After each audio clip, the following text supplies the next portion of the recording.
અમદાવાદમાં રાજ્યના પોલીસ વડા વિકાસ સહાયની અધ્યક્ષતામાં ક્રાઇમ કોન્ફરન્સનું આયોજન કરવામાં આવ્યું। આ કોન્ફરન્સ દરમિયાન ખાસ ટ્રાફિક, રોડ એક્સિડન્ટ તેમજ સાયબર ક્રાઇમ ઉપર મહત્વની ચર્ચા વિચારણા કરવામાં આવી। આ ઉપરાંત રાજ્યમાં પોલીસ વિભાગ દ્વારા ડ્રગ્સ નાબૂદી માટેની પોલીસ કામગીરી અંગે પણ ચર્ચા કરવામાં આવી। તેમજ લાંબા સમયથી કોઈ પોલીસ કર્મચારી લાંબી રજા પર હશે તો તે અંગે પણ કામગીરી કરવામાં આવશે।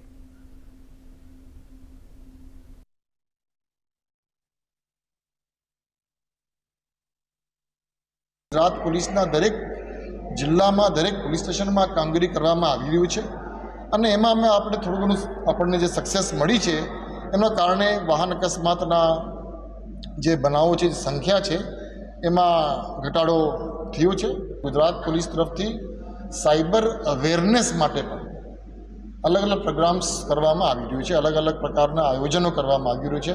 કેમ કે હું અંગત રીતે એમ માનું છું કે કોઈપણ વ્યક્તિ સાયબર ફ્રોડના વિક્ટિમ ત્યારે જ બને કે જ્યારે એમને કોઈ નાની મોટી કંઈ ભૂલ કરી।